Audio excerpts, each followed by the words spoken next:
Good morning friends. तो आज हम बात करने जा रहे हैं करंट अफेयर्स जो आपके एग्ज़ाम्स पॉइंट ऑफ व्यू से सबसे इम्पॉर्टेंट है।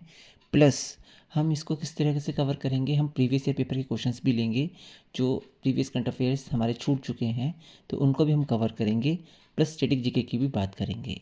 तो आज हम करंट अफेयर्स 1 अप्रैल से शुरू करने जा रहे हैं। ये बहुत इंपॉर्टेंट सीरीज़ है। तो आइए शुरू करते हैं। पहला क्वेश्चन, हाल ही में भारत सरकार ने म्यांमार में आए भूकंप से प्रभावित लोगों की मदद के लिए कौन सा ऑपरेशन शुरू किया है। तो ये क्वेश्चन बहुत इंपॉर्टेंट है। ठीक है कि भारत सरकार ने, अब देखो भूकंप कहाँ आया है, म्यांमार में आया है। तो म्यांमार में आए भूकंप से प्रभावित लोगों के लिए, उनकी मदद के लिए कौन सा ऑपरेशन शुरू किया है। तो बहुत सिंपल आंसर है, इसका आंसर आएगा ऑपरेशन ब्रह्मा। तो हमें याद रखना है, सबसे पहले अर्थक्वेक आया है और वो कहाँ पर आया है अर्थक्वेक, आपका म्यांमार में। ठीक है, म्यांमार में आया है वो अर्थक्वेक।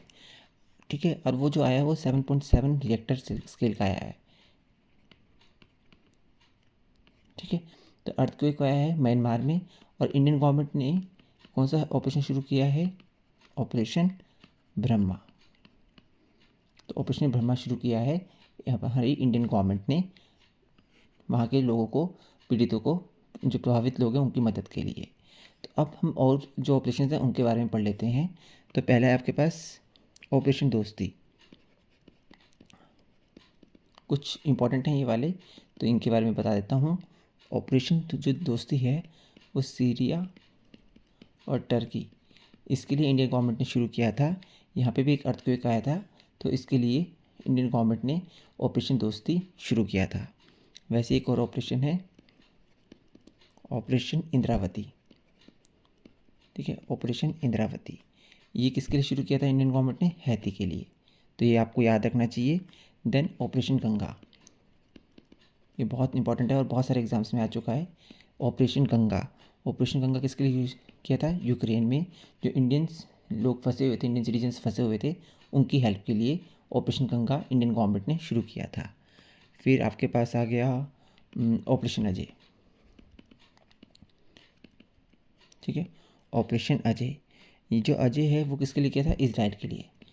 ठीक है, इजराइल से और हमास के जो बीच में लड़ाई थी, ठीक है, जो ये युद्ध हो रहा था उसमें जो हमारे इंडियन सिटीजन्स फंसे हुए थे उनकी हेल्प के लिए हमने ऑपरेशन अजय स्टार्ट किया था। फिर एक और है आपके पास ऑपरेशन सद्भाव। ठीक है, ये किया था आपका म्यांमार, और आपके पास हो गया लाओस और वियतनाम। ठीक है, यहाँ पे एक टाइफून आया था, ये इंपॉर्टेंट है। कौन सा टाइफून आया था, रागी। ठीक है, इसको हम लेते हैं यागी। टाइफून आया था, वहाँ पे जो फंसे हुए लोग थे उनकी हेल्प के लिए ऑपरेशन सद्भाव किया था। तो ये सारे ऑपरेशन पेपर में आ सकते हैं, तो आपको याद रखना है। अगर पूछा जाएगा ऑपरेशन ब्रह्मा, ठीक है, तो आपको ये अभी बिल्कुल लेटेस्ट है, तो आपको याद रखना है। ठीक है, तो ये ऑपरेशन ब्रह्मा किसके लिए था, म्यांमार में जो लोग फंसे हुए थे, ठीक है, अर्थक्वेक आया था, उन जो पीड़ित लोग हैं उनकी सहायता के लिए इंडियन गवर्नमेंट ने शुरू किया ऑपरेशन ब्रह्मा। ठीक है जी, चलो बढ़ते हैं अगला क्वेश्चन। फेमिना मिस इंडिया 2024, बहुत इंपॉर्टेंट क्वेश्चन है पेपर पॉइंट ऑफ व्यू से। फेमिना मिस इंडिया 2024, ठीक है, इसका खिताब किसने जीता है। तो बहुत सिंपल आंसर है इसका, बहुत आसान आंसर है। तो इसका आंसर है निकिता पोरवाल। ठीक है, क्या आंसर है, निकिता पोरवाल, मध्य प्रदेश से हेल करती हैं। और ये फेमिना मिस इंडिया था, 73rd फेमिना मिस इंडिया था, जिसका खिताब किसने जीता 2024 का, निकिता पोरवाल ने, मध्य प्रदेश से रहने वाली हैं। और ये कहाँ हुआ था, मुंबई में। ठीक है, तो आपको याद रखना है, बहुत इंपॉर्टेंट है पेपर पॉइंट ऑफ व्यू से। अगला क्वेश्चन है Prabowo Subianto. Again most important question. क्यों इंपॉर्टेंट है, पहली बात ये क्या है, किस देश के राष्ट्रपति बने हैं। तो पहले तो हमें याद रखना है इंडोनेशिया। अभी क्यों इंपॉर्टेंट है, ये इसलिए इम्पोर्टेंट है इंडोनेशिया, क्योंकि अभी इन्होंने क्या किया है, 26 जनवरी को रिपब्लिक डे पे एक एज अ गेस्ट थे। ठीक है, भारत के भारत में एज ए गेस्ट है ये, तो 26 जनवरी को इसलिए इम्पोर्टेंट बनता है, इंडोनेशिया के क्या बने नए राष्ट्रपति। ठीक है, इंडोनेशिया की जो कैपिटल है वो क्या है आपके पास, जकार्ता। ठीक है, ये आपको याद रखनी है, इंडोनेशिया की जो कैपिटल है वो क्या है, जकार्ता। ये बहुत इंपॉर्टेंट है, ये आपको याद रखना है। और यहाँ की जो करेंसी है वो क्या है, रुपया। वहाँ की जो करेंसी है वो क्या है, रुपया। तो हमने 2 क्वेश्चंस किए जो अभी हमने इंपॉर्टेंट क्वेश्चन एग्जाम्स के लिए, एक फेमिना मिस इंडिया जो निकिता पौरवाल जीती हैं वो अवार्ड, और फिर प्रभावो सुबियांतो जो कि गेस्ट थे रिपब्लिक डे के, कहाँ से हेल करते हैं, कहाँ के हैं वो, इंडोनेशिया के। और इंडोनेशिया की कैपिटल क्या है, जकार्ता, और वहाँ की करेंसी क्या है, रुपया। बढ़ते हैं अपने अगले क्वेश्चन पर। नसीम अल बहर, पहली बात नसीम अल बहर, ठीक है, ये क्या एक समुद्री अभ्यास है, तो ये आपका याद रखना है, क्या ये एक समुद्री अभ्यास है, नसीम अल बहर। ठीक है, किन 2 देशों के बीच हुआ है, तो ये हुआ है इंडिया प्लस ओमान के बीच में।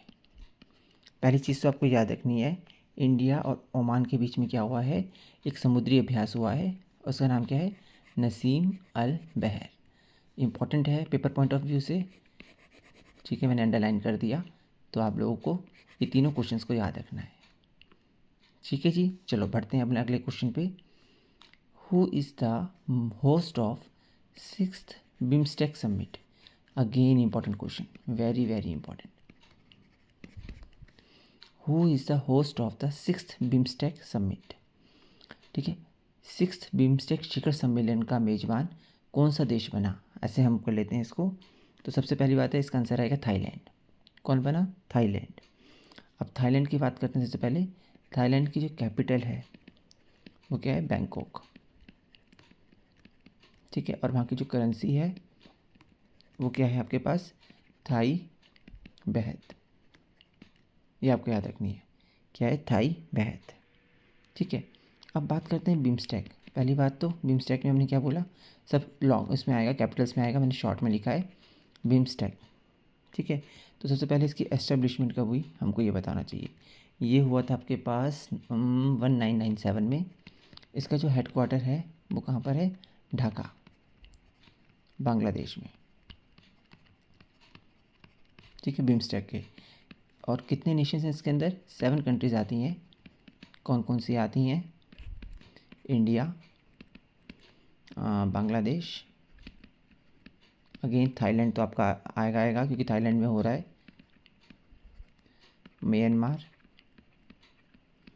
देन श्रीलंका, और उसके बाद आता है आपके पास नेपाल एंड भूटान। ठीक है, नेपाल एंड भूटान।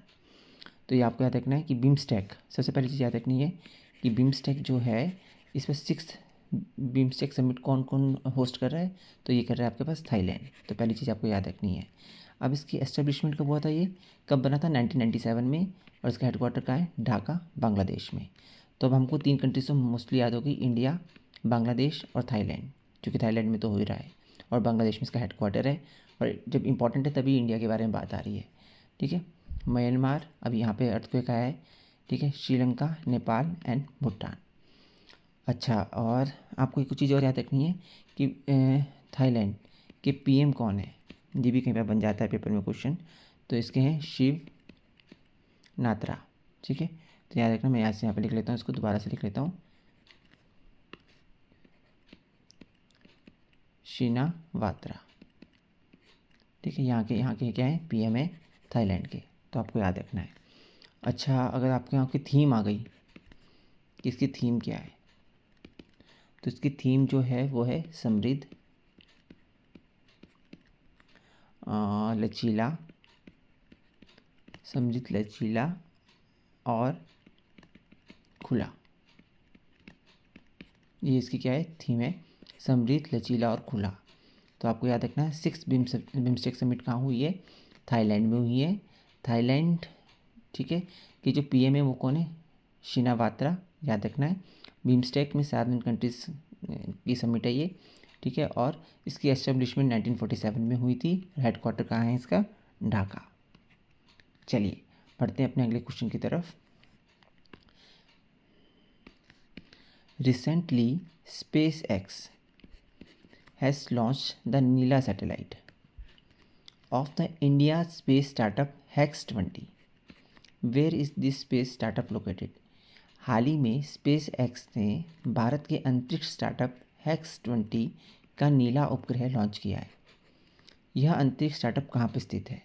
पहली चीज़ स्पेस एक्स, ठीक है, ये कंपनी है इसकी एलन मस्क की, अमेरिका में है, यूएसए में है एलन मस्क में, ठीक है, इनकी कंपनी है स्पेस एक्स। इन्होंने क्या किया है, अभी Hex20 स्टार्टअप है एक, यहाँ से इन्होंने एक नीला सैटेलाइट उपग्रह लॉन्च किया है। तो ये कहाँ से किया है इन्होंने? केरल से, ठीक है, कहाँ से किया है? केरल से। तो इन्होंने कहाँ से किया है? केरला से, ठीक है जी, सिंपल है, इजी है, ठीक है। तो बहुत सिंपल है, ये क्वेश्चन बनता है कहीं बार पेपर में कि नीला जो सैटेलाइट है, पहली बात तो किसने लॉन्च किया है? ये लॉन्च किया है स्पेस एक्स ने, ठीक है। और ये क्या है, एक इंडियन स्पेस का एक स्टार्टअप है Hex20। जो स्पेस एक्स है ना 2002 में आई थी, ठीक है, और ये एलन मस्क की कंपनी है, यू नो, ठीक है, बहुत रिच बिलियनरी है ये एलन मस्क सॉरी, है ना। ट्विटर एक्स है जो, वो भी इन्हीं का है, ठीक है। अब हम बात करते हैं थोड़ी सी केरल के बारे में, क्योंकि हमें केरल के बारे में भी पता होना चाहिए, क्योंकि इंडिया के बारे में है अगर केरल, तो इम्पोर्टेंट है केरल के बारे में भी जानना, ठीक है। तो सबसे पहले हम केरल में बात करते हैं। जो केरला है, ठीक है, उसकी जो कैपिटल है वो क्या है? तिरुवनंतपुरम। ये आपको याद रखनी है, क्या कैपिटल है यहाँ की? तिरुवनंतपुरम, ठीक है। फिर जो यहाँ के जो सीएम है वो कौन है? पिनरई विजयन, ठीक है, जो यहाँ के सीएम है वो कौन है? पिनरई विजयन। अब बात करते हैं यहाँ के गवर्नर, ये है राजेंद्र आर्लेकर। कौन है? राजेंद्र आर्लेकर। तो यहाँ के जो सीएम है वो कौन है? राजेंद्र आर्लेकर। तो हमें बहुत सिंपल हो गया, केरल की जो कैपिटल है वो क्या है? तिरुवनंतपुरम, ठीक है। केरल आपका इस साइड आता है केरल, ठीक है, केरला। तो यहाँ की जो कैपिटल है वो क्या है? आपका तिरुवनंतपुरम, ठीक है। सीएम है पिनरई विजयन और गवर्नर कौन है? राजेंद्र आर्लेकर, ठीक है जी, क्लियर हो गया होगा आपको यहाँ तक। बढ़ते हैं अपने अगले स्टडी क्वेश्चन पे। मालाबार नौसैनिक 2024 अभ्यास कहाँ शुरू हुआ? तो पहली बात तो याद रखना है कहाँ शुरू हुआ, ये विशाखापट्टनम में। आजकल क्वेश्चन यहाँ से आते हैं। अभी पीछे राजस्थान का पेपर हुआ था, यूपीएससी का, आरपीएससी का, तो वहाँ पे ये क्वेश्चन आया हुआ था। तो क्वेश्चन पूछा था कहाँ पे हुआ है? विशाखापट्टनम में, ठीक है। अभी किस किस के बीच में होता है? इंडिया, यूएसए और जापान के बीच में। सिंपल सी बात है, इंडिया, यूएसए और जापान के बीच में, और 4 देश हैं, सॉरी, ऑस्ट्रेलिया के बीच में। इंडिया, यूएसए, जापान और ऑस्ट्रेलिया के बीच में, ठीक है। तो याद रखना है मालाबार नौसैनिक। अच्छा, एक क्वेश्चन और भी बनता है यहाँ से, मैं को बताता हूँ। इंदिरा 2025 ये किसके बीच में है? ये इंडिया और, ये भी समुद्री अभ्यास है, इंडिया और रशिया के बीच में, ठीक है, ये आपको याद रखना है। और ये कहाँ हुआ है? अभी चेन्नई में, अभ्यास चेन्नई में, इंदिरा 2025। तो ये भी आपको याद रखना है। एक मालाबार नौसैनिक 2024, ये हुआ है विशाखापट्टनम में। कौन किसके बीच में है? India, USA, Japan and Australia में, ठीक है। और इंदिरा 2025 ये किसके बीच में हुआ है? इंडिया और रशिया के बीच में। और कहाँ हुआ? ये चेन्नई में, ठीक है जी। अगला, वर्ष 2024 में भौतिकी के लिए नोबेल पुरस्कार से किसको सम्मानित किया गया? तो ये बहुत इंपॉर्टेंट क्वेश्चन है, ये भी मैं लिख देता हूँ, वेरी वेरी इंपॉर्टेंट। नोबेल पुरस्कार है, ठीक है, तो इम्पोर्टेंट बनता है। इसके लिए एक मैं अलग से वीडियो लेके आऊँगा नोबेल पुरस्कार के लिए, कब शुरू हुए, कितना रिवॉर्ड दिया जाता है इसके लिए, और कहाँ इसके लिए कहाँ पे किसने शुरुआत की थी, और सब कुछ आपको मैं इसमें एक्सप्लेन करूँगा। तो भौतिकी, फिजिक्स के लिए किसको मिला है? बहुत आसान है, एक हिंटन, एक होपफील्ड, ठीक है। हिंटन और होपफील्ड को किसके लिए मिला है? फिजिक्स के लिए मिला है। सबसे इंपॉर्टेंट है, याद रखना है, इसको भूलना नहीं है आपको, ठीक है। ये सबसे इम्पोर्टेंट है, हिंटन एंड होपफील्ड। और ये याद रखना आपको, किसके लिए मिलेंगे को, आर्टिफिशियल न्यूरल नेटवर्क के लिए क्वेश्चन बनता है, इंपॉर्टेंट है तो याद रखना है, ठीक है। फिजिक्स में थोड़ा सा हिंट आया और थोड़ी सी उनको होप थी कि ये सक्सेस हो जाएगा, ऐसे याद रखना। तो आर्टिफिशियल न्यूरल नेटवर्क के लिए। चलिए बढ़ते अपने अगले क्वेश्चन पे। Recently union minister Shri CR Patil, ठीक है, has release the book ripples of change. This book is related to what, ठीक है। क्वेश्चन क्या है, हाल ही में केंद्रीय मंत्री श्री CR पाटिल ने कौन सी बुक लॉन्च की है, रिपल्स ऑफ चेंज। तो मैं यहाँ पे लिख देता हूँ रिपल्स ऑफ चेंज, ठीक है। ये रिलीज़ की है किसने, CR पाटिल ने, श्री CR पाटिल ने। मैं लिख देता हूँ यहाँ पे, ये कौन है, हमारे जल शक्ति मंत्री, ठीक है। इन्होंने बुक्स रिलीज़ की है। ये बुक किससे रिलेटेड है, यूनिसेफ से, ठीक है, यूनिसेफ से रिलेटेड है ये बुक। कौन सी, रिपल्स ऑफ चेंज, ठीक है। CR पाटिल ने क्या किया, इसको रिलीज़ किया है, जल शक्ति मंत्री हैं हमारे, और यूनिसेफ ने इसको क्या किया है, यूनिसेफ से रिलेटेड है बुक ये। अब इसके बारे में थोड़ा सा हम और पढ़ लेते हैं पहले, ठीक है। अगर हम बात करते हैं यूनिसेफ की, तो यूनिसेफ सबसे पहले हमें एस्टेब्लिशमेंट बताना चाहिए, देखो बहुत इंपॉर्टेंट है। तो ये कब हुई थी, 1946 में एस्टेब्लिशमेंट हुई थी, और इसका जो हेडक्वार्टर है वो कहाँ है, न्यूयॉर्क, ठीक है, पेरिस में, न्यूयॉर्क पेरिस में, ठीक है। और अगर हम इसकी बात करें, अभी रिसेंटली इसके जो ब्रांड एम्बेसडर है वो कौन है, करीना कपूर, ठीक है। तो यूनिसेफ, ठीक है, चिल्ड्रंस के लिए होता है ये, चिल्ड्रंस एजुकेशन फंड होता है, ठीक है। इसकी एस्टेब्लिशमेंट कब हुई, 1946 में, याद रहोगे, बहुत सिंपल है। हेडक्वार्टर कहाँ था इसका, हेडक्वार्टर है न्यूयॉर्क, और ब्रांड एम्बेसडर कौन है इसका, करीना कपूर। तो बहुत सिंपल है, बहुत इंपॉर्टेंट है, याद रखना है। यहाँ पे कुछ और टर्म्स से दी हैं, WTO, ये IMF होगा आई थिंक सो, और ये, ठीक है। तो हम कुछ कुछ मैं और बता देता हूँ जो इंपॉर्टेंट है पेपर में। WTO, ठीक है, जो WTO है ये कब बना था, 1995 में बना था, वर्ल्ड ट्रेड ऑर्गेनाइजेशन। इसका हेडक्वार्टर कहाँ है, जिनीवा में है। और इसकी ना अभी लेटेस्ट वो बनी है, सेक्रेटरी जनरल बनी है, कौन है, नागोजी ओकांजा। तो ये पेपर में बनता है, इंपॉर्टेंट है तो याद रखना है, ठीक है। वैसे ही एक और है यूनेस्को। यूनेस्को जो है आपके पास, ये बना था 1945 में, ठीक है। इसका जो हेडक्वार्टर है वो कहाँ है, पेरिस, न्यूयॉर्क, ठीक है।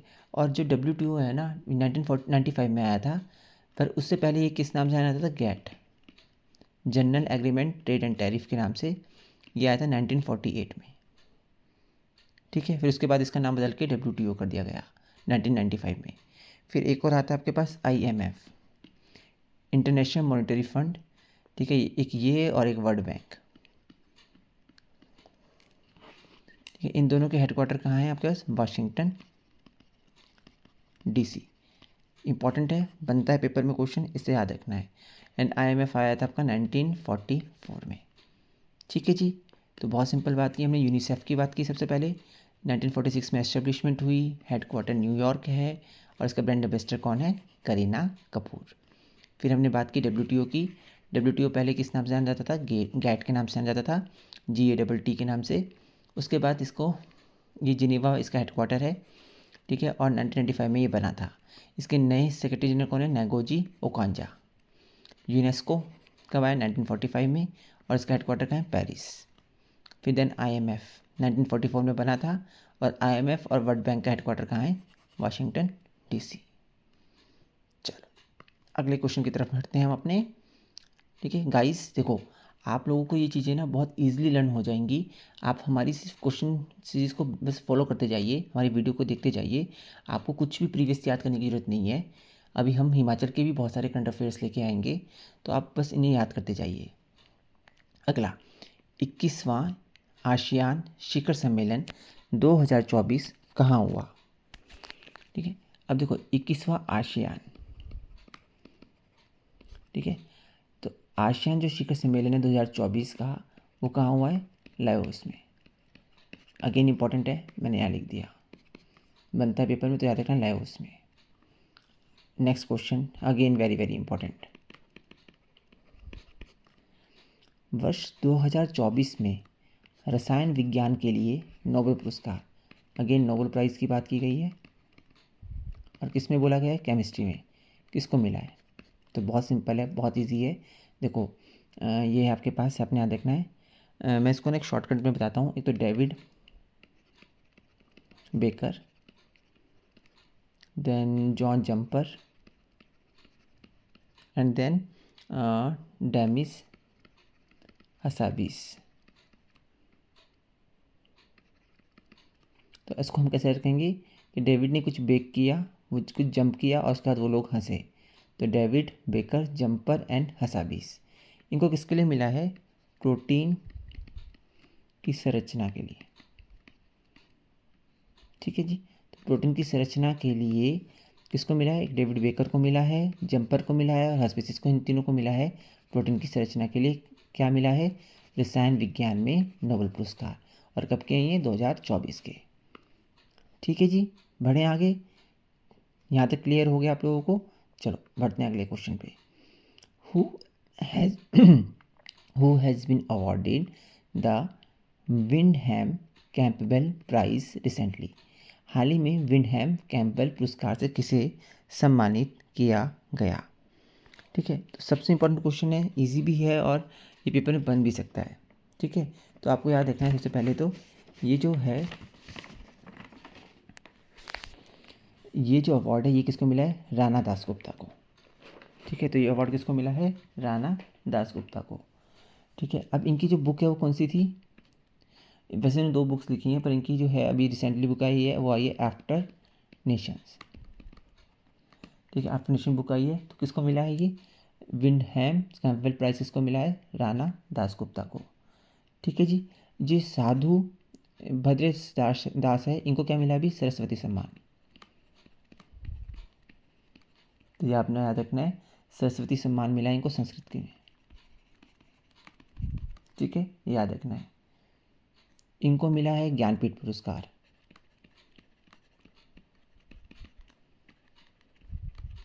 ठीक है, विनोद कुमार शुक्ला को। तो ये भी आपको याद रखना है। और अभी एक पुरस्कार भी रिसेंटली मिला है, अभी 1-2 दिन पहले मिला है, एबल पुरस्कार। एबल,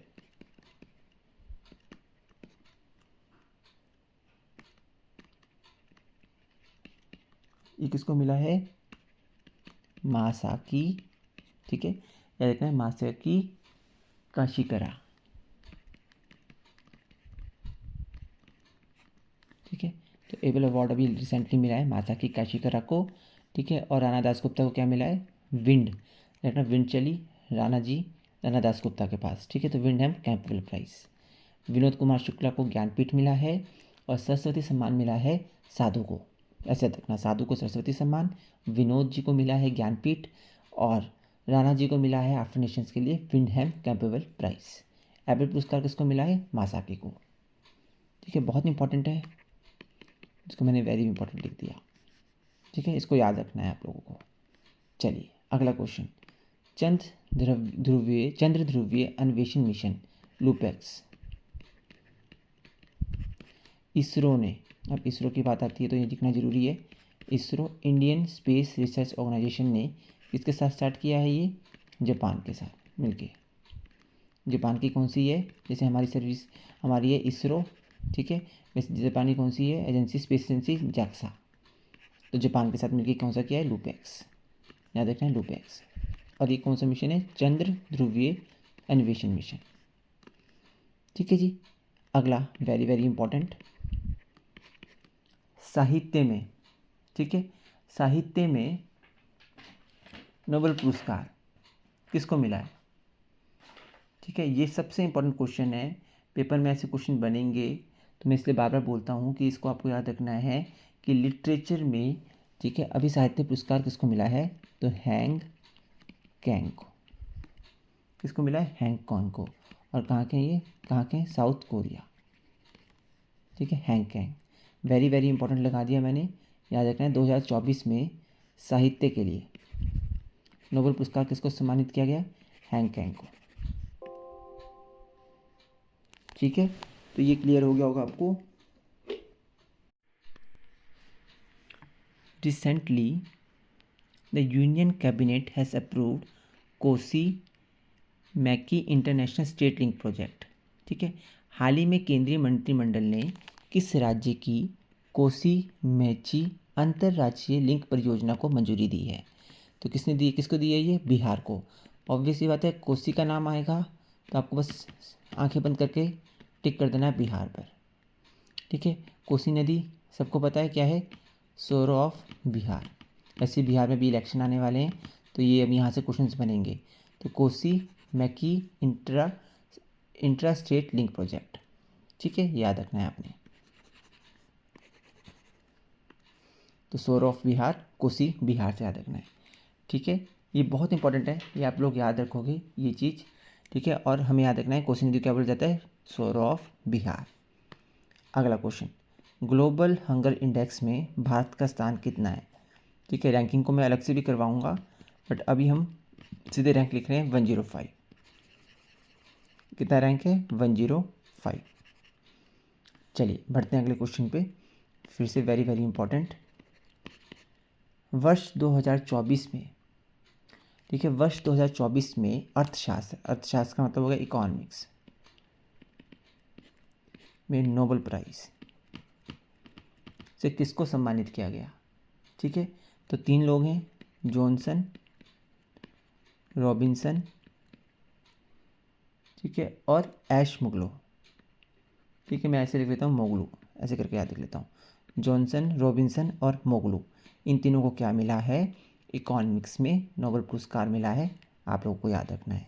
ठीक है, इंपॉर्टेंट है, बहुत इंपॉर्टेंट है, तो याद रखना है। जॉनसन, रॉबिन्सन और मोगलू। अगला question, who is the first Indian player? अब देखो ये क्वेश्चन बनता है, पहला इंडियन प्लेयर कौन है जो सेमीफाइनल में पहुंचा है WTT? ठीक है, ये है आपके पास टेनिस से रिलेटेड है, टेबल टेनिस से। स्टार कंटेंडर इवेंट में टेबल टेनिस के कौन पहुंचा है? तो टेबल टेनिस में WTT स्टार कंटेंडर इवेंट के सेमीफाइनल में पहुंचने वाला पहला भारतीय खिलाड़ी कौन है? तो आंसर आएगा मानव ठक्कर। बहुत इंपॉर्टेंट है, बहुत इंपॉर्टेंट है, इसको याद रखोगे, मानव ठक्कर। ठीक है जी, मानव ठक्कर को किसमें? Table tennis. ठीक है, आपको याद रखना है टेबल टेनिस में मानव ठक्कर। ठीक है, भूलना नहीं है इस क्वेश्चन को, ये बहुत इंपॉर्टेंट है पेपर पॉइंट ऑफ व्यू से, तो आप लोग इसको याद रखोगे। नेक्स्ट क्वेश्चन, हिमाचल के नए मुख्य न्यायाधीश के रूप में किसने शपथ ली है? जी, अब मुझे कौन बताएगा कि हिमाचल के, अब देखिए अब बहुत सिंपल है। ठीक है, क्योंकि ये पेपर में क्वेश्चन बनता ही बनता है। ठीक है, ये और बनता भी है, और ये इस तरह क्वेश्चन है जो बच्चे सोचते हैं कि नहीं ये तो ईजी है, ये कहाँ से, मतलब नॉर्मली बच्चे नहीं ध्यान देते। तो पर आपको याद रखना है, जस्टिस गुरमीत सिंह सांधावालिया। ठीक है, जस्टिस गुरमीत सिंह सांधावालिया, ये आपको याद रखना है, बहुत इंपॉर्टेंट है, बहुत इंपॉर्टेंट है पेपर पॉइंट ऑफ व्यू से। तो ये इसको आप क्या करोगे? याद रखोगे। हिमाचल का कोई भी एग्ज़ाम आता है तो वहाँ पे ये क्वेश्चन बनेगा इम्पॉर्टेंट। हल्दा उत्सव अभी बनाया गया है, हल्दा उत्सव हिमाचल प्रदेश में कहाँ मनाया जाता है? तो ये लाहौल स्पीति में, लाहौल स्पीति में। देन नेक्स्ट क्वेश्चन पे बढ़ते हैं हम अपना, when was International zero waste day 2025? International zero waste day 2025 कब सेलिब्रेट किया गया? तो 30 मार्च को। बहुत इंपॉर्टेंट पेपर में क्वेश्चन बनता है, याद रखना है। 30 मार्च को क्या बनाया गया आपके पास? International zero waste day 2025। ठीक है जी, चलिए बढ़ते हैं अपने लास्ट और सबसे इम्पोर्टेंट क्वेश्चन पे, पेपर पे इम्पोर्टेंट पे। Under the recently discussed nuclear mission, how much nuclear power production capacity has been targeted to be established by the year 2047? अब देखो ये इंपॉर्टेंट है, अगर आप एचएएस पॉइंट ऑफ व्यू से देखते हो, एडमिनिस्ट्रेटिव सर्विस के पॉइंट ऑफ व्यू से देखते हो, तो ऐसे क्वेश्चन देखने को मिलते हैं। तो अभी न्यूक्लियर मिशन के लिए जो न्यूक्लियर पावर प्रोडक्शन कैपेसिटी है 2047 तक हमने कितना टारगेट रखा है इसका, तो हमने रखा है 100 गीगावाट। बहुत इंपॉर्टेंट है, बहुत ज़्यादा इंपॉर्टेंट है, याद रखोगे 100 गीगावाट। ठीक है, ये हमने क्या कर रखा है, टारगेट रखा है। ठीक है, किसके लिए, न्यूक्लियर मिशन के लिए। और कब तक कर रखा है, 2047 2047 तक। ठीक है, 1 गीगावाट इज इक्वल टू 10⁹ वाट, ये आपको याद रखना है। ठीक है, साइंस का क्वेश्चन बन सकता है यहाँ से। और अभी प्रेजेंटली हमारे पास हम कितना गीगावाट खर्च कर रहे हैं, सिर्फ 8.8 गीगावाट, और हमारा टारगेट क्या है, 100 गीगावाट तक। ठीक है जी, यहाँ तक क्लियर हो गया। जाते जाते एक चीज़ हम और इम्पोर्टेंट बात करेंगे। देखो अभी हमें पता है, ठीक है, न्यू ईयर 30 मार्च से शुरू हुआ है हिंदू कैलेंडर के अकॉर्डिंग। तो हमें याद रखना है हिंदू कैलेंडर के अकॉर्डिंग। ठीक है, अभी न्यू ईयर शुरू हुआ है, लेकिन इसको अलग अलग नामों से बुलाया जाता है। ठीक है, अब देखो चेरा ओबा, ये त्यौहार उत्सव न्यू ईयर का कहाँ मनाया जाता है, मणिपुर में। ठीक है, कहाँ मनाया जाता है, चेरा ओबा नाम से मणिपुर में। ये सब 30 मार्च को मनाए जाते हैं। ठीक है, मणिपुर में। ठीक है, और ये कौन बनाता है, मैती समुदाय के लोग, ट्राइब्स के लोग। ठीक है जी, याद रखना है। देन गुड़ी पड़वा, ये पेपर में बहुत बार मिलता है, गुड़ी पड़वा। ठीक है, ये कहाँ मनाया जाता है, महाराष्ट्र में। ये भी न्यू ईयर है, 30 मार्च को मनाया जाता है। देन नवरेह, ये कहाँ मनाया जाता है, JNK में, जम्मू कश्मीर में, नवरेह। ठीक है, तो ये सब इम्पॉर्टेंट हैं। ये 30 मार्च को जैसे बैसाखी है, तो ये भी हमारी बनाई जाती है पंजाब में। तो ये क्वेश्चन आ जाता है कि चेरा ओबा कहाँ बनाया जाता है, ये क्या है, न्यू ईयर है, मणिपुर में बनाया जाता है। वैसे गुड़ी पड़वा कहाँ बनाया जाता है, महाराष्ट्र में, नवरेह JNK में। और कब बनाया जाता है, ये 30 मार्च को। तो आपको याद रखना है, बहुत इंपॉर्टेंट है, ये आपको याद रखना ही है। एंड मैं कुछ और आपके पास यहाँ पर क्या लिख रहा हूँ, एक्सरसाइज लिख रहा हूँ जो पेपर पॉइंट ऑफ व्यू से बहुत इंपॉर्टेंट बनती हैं। जैसे डेजर्ट नाइट, ये किस किस के बीच में हुई है, ये आपको इम्पोर्टेंट है, पता होना चाहिए। इंडिया, और आपके पास आ गया इंडिया हो गया, आपके पास फ्रांस हो गया, और UAE हो गया। ठीक है, तो डेजर्ट नाइट 2024 किस किस के बीच में हुआ, इंडिया, फ्रांस और UAE के बीच में। वैसे हरिमाऊ शक्ति, हरिमाऊ शक्ति, ये किस किस के बीच में हुई है, ये वाली इंडिया और मलेशिया के बीच में। देन गरुड़ शक्ति,